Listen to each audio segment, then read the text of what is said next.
ನಮಸ್ಕಾರ, ನಾನು ರೂಪಾ ಅಂತ. ನಾವು ಜೀವನ್ಮುಕ್ತಿ NGOದಿಂದ. ಸೊ ನಾವಿಲ್ಲಿ 3ನೇ ಸತಿ ಗಿಡ ಹಾಕ್ತಾ ಇರೋದು. ಸೊ ನಾವು ಗಿಡನೂ ಹಾಕ್ತೀವಿ ಮತ್ತು ನಾವು ಮೇಂಟೈನ್ ಕೂಡ ಮಾಡ್ತೀವಿ. ಬರೀ ಗಿಡ ಹಾಕೋದೇ ಅಲ್ಲ, ದಯವಿಟ್ಟು ನೀರು ಹಾಕಿ ಗೊಬ್ಬರ ಹಾಕಿ ಒಂದು ಮಾನಸಿಕವಾದ ಒಂದು ಕನೆಕ್ಷನ್ ಮಾಡ್ಕೋಬೇಕು. ಸೊ ನಾವು ರೆಗ್ಯುಲರಾಗಿ ಬರ್ತಾ ಇರಬೇಕು. ಸೊ ಇವತ್ತಿಲ್ಲಿ 38 ವಿವಿಧ ವೆರೈಟೀಸ್ ಆಫ್ ಜಾಕ್ ಫ್ರೂಟ್ ಹಲಸಿನ ಗಿಡಗಳನ್ನು ಹಾಕಿದ್ದೀವಿ. ಸೊ ಇದು ಒಂದು ನಮ್ಮ ಚಿಕ್ಕ ಅಲ್ಲಿಲೂ ಸೇವೆ ಪ್ರಕೃತಿಗೆ. ಸೊ ಎಲ್ಲರೂ ಈ ಥರ ಒಂದು ಸೇವೆ ಮಾಡಿ ಪ್ರಕೃತಿ ಉಳಿಸಿ ನಾಡನ್ನು ಕಾಪಾಡಿ ಕಾಡನ್ನು ಕಾಪಾಡಿ. ಎಷ್ಟು ಪ್ಲಾಂಟ್ ಹಾಕಿದ್ರಿ?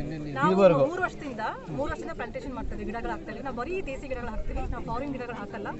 ನಾವು 1,20,000 ಸಸಿಗಳನ್ನು ಹಾಕಿದ್ದೀವಿ. ಬಾಂಬೆ, ಹುಬ್ಳಿ, ತುಮಕೂರು, ಶಿವಮೊಗ್ಗ, ಕನಕಪುರ, ಸೊ ಎಲ್ಲ ಕಡೆ ಸರ್ ಒಂದು 500ರಿಂದ 500+ ಈವೆಂಟ್ಸ್ ಮಾಡಿದ್ದೀವಿ.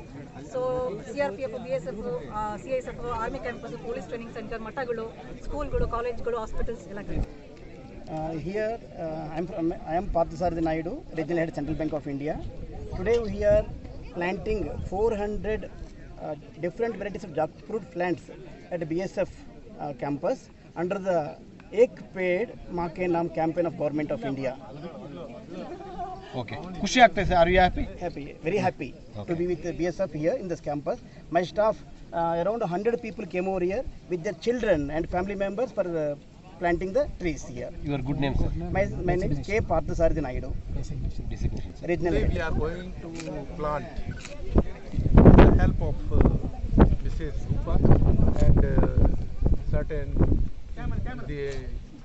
I think central bank. Yes, we are planting more than 400 trees of jackfruits here, and this we are conducting this is on theme of that Ek plant Mata ke naam, mother ke name. So we are celebrating that. So we are very grateful to Mrs. Rupa and Central Bank officers who has helped us, who has supported us to achieve this event. Thank you very much for this. ಮತ್ತು ನಿಟ್ಟಾದ ಮೇಲೆ ಗಿಡ ಮರ ಆದ ಮೇಲೆ ಆ ಖುಷಿ ಹೇಗೆ ವ್ಯಕ್ತಪಡಿಸ್ತೀರಿ? Sir, ನಮ್ಮ ಗೋಶಾಲೆಗಳಲ್ಲೂ ಗಿಡ ಹಾಕಿದ್ದೀವಿ. ಒಂದು ಗೋಶಾಲೆಯಲ್ಲಿ ರಾಷ್ಟ್ರತನ ಗೋಶಾಲೆಯಲ್ಲಿ ಒಂದು 20,000 ಗಿಡ ಹಾಕಿದ್ದೀವಿ. ಸೊ ಆ ಥರ ನಮಗೆ ಒಳ್ಳೊಳ್ಳೆ ಪ್ರಾಜೆಕ್ಟ್ ಸಿಕ್ತು. ಸೊ ಆ ರೀತಿಯಲ್ಲಿ ನಾವು ಗಿಡ ಹಾಕಿದ್ದೀವಿ ಮತ್ತು ನಾವು ಹೋಗ್ತಾ ಇರ್ತೀವಿ. ಇವಾಗ ಇಲ್ಲಿ ಕೂಡ ನಾವು ಜಾನ್ವರಿಯಲ್ಲಿ 540 ಗಿಡ ಹಾಕೋದು ಸರ್. ಎಲ್ಲದಕ್ಕೂ ಡ್ರಿಪ್ ಹಾಕಿದ್ದೀವಿ. ಬೇಕಾದ್ರೆ ನೀವು ಬನ್ನಿ, ಎಲ್ಲ ಗಿಡ ಬೆಳೆದಿದೆ. ಸೊ ನೋಡಿದಾಗ ಭಾಳ ಖುಷಿಯಾಗುತ್ತೆ. ಏನೋ ಒಂದು ಭಗವಂತ ಕೊಟ್ಟಿದ್ದು ಒಂದು ಸೇವೆಯ ಅವಕಾಶ. ತುಂಬ ಹಾರ್ಡ್ ವರ್ಕ್ ಮಾಡಿದ್ದೀವಿ ಸರ್, ತುಂಬ ಕಷ್ಟಪಟ್ಟಿದ್ದೀವಿ. ಮತ್ತು ನಮಗೆ ಎಲ್ಲ ಪರಡಿ ಸರ್, ಗಣೇಶ್ ಬಾಬು ಸರ್ ಎಲ್ಲ ನಮಗೆ ಗೈಡ್ ಮಾಡ್ತಾರೆ, ಏನೇನು ಗಿಡಗಳು ಹಾಕಬೇಕು ಅಂತ ಸೈಂಟಿಫಿಕ್ ಆಗಿ ನಾವು ಹಾಕ್ತೀವಿ. ಸೊ ಎಲ್ಲರೂ ಸೇವೆ ಮಾಡಿ ಇವತ್ತು ನಾವು ಇಲ್ಲೊಂದು ಇಂಗು ಗುಂಡಿ ಮಾಡಿಸಿದ್ದೀವಿ. ಆ ಇಂಗು ಗುಂಡಿ 15 ಅಡಿ ಇಂಗು ಗುಂಡಿ ಮಾಡೋಕೆ ಹೋಗ್ಬಿಟ್ಟು ಅದು ಬಾವಿಯಾಗಿ ಹೋಗ್ಬಿಟ್ಟಿದೆ, ನೀರು ಬಂದುಬಿಡ್ತು, ನೀರು ತುಂಬಿಕೊಂಡಿದೆ. ಸೊ ನಾವು ಇನ್ನೂ ಇಂಗು ಗುಂಡಿಗಳು ಮಾಡಬೇಕು ಅಂತ ಒಂದು ಸಂಕಲ್ಪ ಮಾಡ್ಕೊಂಡಿದ್ದೀವಿ. ಎಲ್ಲ ಕಡೆ ನೀರಿನ ಸೇವೆನೂ ಸ್ಟಾರ್ಟ್ ಮಾಡ್ಕೊಂಡಿದ್ದೀವಿ, ಕೆರೆ ಮಾಡಿಸಿದ್ದೀವಿ. ಸೊ ಗೋ ಸೇವೆ ಮಾಡ್ತಾ ಇರ್ತೀವಿ. ಸೊ ಭಾಳ ರೀತಿಯ ಸೇವೆಗಳು ಮಾಡ್ತೀವಿ. ತಾಯಿ, ನಮ್ಮ ಭೂಮಿ ತಾಯಿಯ ಸೇವೆ ಮಾಡೋದು ಅದು ಅದೃಷ್ಟ ಅಲ್ವಾ? ಅದೃಷ್ಟ ಸರ್, ನಿಜವಾಗ್ಲೂ ಎಲ್ಲರಿಗೂ ಸಿಗಲ್ಲ. ಮತ್ತು ನಮಗೆ ಎಲ್ಲ ರೀತಿಯ ಸೌಕರ್ಯಗಳು ಆಗಬೇಕು, ನಮಗೆ ರಿಸೋರ್ಸಸ್ ಸಿಗಬೇಕು, ವಾಲಂಟಿಯರ್ ಸಿಗಬೇಕು, ಫಂಡ್ ಸಿಗಬೇಕು, ಈ ಥರ ಜಾಗಗಳು ಸಿಗಬೇಕು, ಸೊಸೈಟಿಯಿಂದ ಸಪೋರ್ಟ್ ಸಿಗಬೇಕು ಸರ್. ಅದು ಸಿಗೋದು ಭಾಳ ಅಪರೂಪ, ಅದು ಕೃಪೆ ಅಷ್ಟೇ. Okay, thank you madam. Thank you sir. ನಮ್ಮ ಸೈನಿಕರು Here I am Parthasarathy Naidu, Regional Head, Central Bank of India.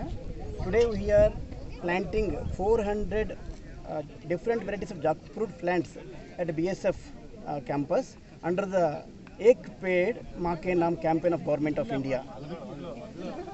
Okay. Khushi aagta hai sir. Are you happy? Happy, very happy to be with BSF here in this campus. My staff, around 100 people came over here with their children and family members for planting the trees here. Your good name, sir? My name is K. Parthasarathy Naidu. Designation, sir? Regional Head. ಬಂದಾಗ ಗಾಳಿಯ ಮಹತ್ವ, ಆಮ್ಲಜನಕದ ಮಹತ್ವ ಗೊತ್ತಾಗಿರುವಂಥದ್ದು. ಈ ದೃಷ್ಟಿಯಲ್ಲಿ ಪ್ರತಿಯೊಬ್ಬ ನಾಗರಿಕನ ಕರ್ತವ್ಯ ಏನು, ಮತ್ತು ನೀವು ಬ್ಯಾಂಕ್ ವತಿಯಿಂದ ಈ ಸೇವೆಗೆ ಕೈ ಜೋಡಿಸಿದ್ದೀರಿ, ಏನು ಅನಿಸ್ತಾ ಇದೆ? ನೋಡಿ, ನಮ್ಮ ಸೆಂಟ್ರಲ್ ಬ್ಯಾಂಕ್ ಆಫ್ ಇಂಡಿಯಾ ಇರೋದು ಕ್ಯಾಮ್ರಾ ನೋಡ್ಕೊಳ್ತೀವಿ, ದೇಶದಲ್ಲೇ ಪ್ರಥಮ ಸ್ವದೇಶಿ ಬ್ಯಾಂಕ್ ಆಗಿದೆ. ಯಾವಾಗಲೂ ಪರಿಸರ ಸಂರಕ್ಷಣೆ ಬಗ್ಗೆ ಕಾಳಜಿ ನಮ್ಮ ಸೆಂಟ್ರಲ್ ಬ್ಯಾಂಕಿಗೆ ಇದ್ದೇ ಇದೆ. ಈಗ ಈ ಪ್ರೋಗ್ರಾಮ್ ಈ BSF ಅಲ್ಲಿ ಮಾಡ್ಬೇಕಂತೇಳಿ ತಿಳಿದಾಗ ನಮಗೆ ಇಂಥ ಒಳ್ಳೆ ಜಾಗದಲ್ಲಿ ಇಂಥ ಒಳ್ಳೆ ವಿವಿಧ ರೀತಿಯ ಫಲಗಳನ್ನು ಹಾಕೋ ಒಂದು ಪ್ರೋಗ್ರಾಮನ್ನು ಮಾಡೋದನ್ನು ನಮ್ಗೆ ಭಾಳ ಸಂತೋಷ ಆಯಿತು. ಅದರಿಂದ ನಾವು ಇದಕ್ಕೆ ಕೈ ಜೋಡಿಸಿದ್ದೀವಿ. ಇದ್ರ ಜೊತೆಗೆ ನಾನು ಸೆಂಟ್ರಲ್ ಬ್ಯಾಂಕ್ ಆಫ್ ಇಂಡಿಯಾದಿಂದ ರಿಟೈರ್ ಆದಮೇಲೆ HSR ಸಿಟಿಸನ್ ಫೋರಮ್ ಅಂತ ಒಂದು ಆರ್ಗನೈಸೇಷನ್ ಮಾಡ್ಕೊಂಡು HSR ಅಲ್ಲಿ 4,000ಕ್ಕಿಂತ ಹೆಚ್ಚು ಗಿಡ ನೆಟ್ಟು ಮೇಂಟೈನ್ ಮಾಡ್ತಾ ಇದ್ದೀವಿ. ಅದರಲ್ಲೇ ಗಿಡ ನೆಡೋದಲ್ಲ, ಇರೋ ಗಿಡಗಳನ್ನ ಪೋಷಣೆ ಮಾಡೋದು ತುಂಬ ಇಂಪಾರ್ಟೆಂಟು. ಏನಾಗ್ತದೆ, ಟಾರ್ ಹಾಕ್ತಾರೆ, ಸಿಮೆಂಟ್ ಹಾಕ್ತಾರೆ, ಅದನ್ನೆಲ್ಲ ನಾವು ತೆಗೆದು ಅದಕ್ಕೆ ಪೋಷಣೆ ಕೊಟ್ಟರೆ ಅದರ ಜೀವ ಏನಿದೆ ಈಗ 20-30 ವರ್ಷ ಬಾಳೋದು 100 ವರ್ಷ ತನಕ ಬಾಳುತ್ತೆ. ಒಂದು ಮರ 100 ವರ್ಷ ಬಾಳಿದ್ರೆ ಅದ್ರ ಬೆಲೆ 64.8 ಲಕ್ಷ ಬೆಲೆ ಆಗುತ್ತೆ ಒಂದು ಮರದ್ದು ಅಷ್ಟು. ಆ ಉದ್ದೇಶ ನಾವೆಲ್ಲ ಮಕ್ಕಳಿಗೆಲ್ಲ ತಿಳುವಳಿಕೆ ಕೊಡಬೇಕು. ಇದೇ ರೀತಿ ಹೆಚ್ಚಿನ ನಾವು ಗಿಡಗಳನ್ನು ಹಾಕಿ ಅದನ್ನು ಕಾಪಾಡಬೇಕು ಅಂತೇಳಿ ನಮ್ಮ ಉದ್ದೇಶ. ಸೆಂಟ್ರಲ್ ಬ್ಯಾಂಕ್ ನಿಜವಾಗ್ಲೂ ಇನ್ನು ಮುಂದೆ ಕೂಡ ಈ ಕಾರಹಳ್ಳಿ ಕ್ಯಾಂಪಸ್ಸಲ್ಲಿ ಇನ್ನೂ 21,000 ಹಾಕೋದಕ್ಕೂ ನಾವು ಕೂಡ ಕೈ ಜೋಡಿಸ್ತೀವಿ ಅಂತೇಳಿ ನಾವು ಈ ಸಂದರ್ಭದಲ್ಲಿ ಹೇಳೋಕ್ಕೆ ಇಷ್ಟಪಡ್ತೀವಿ.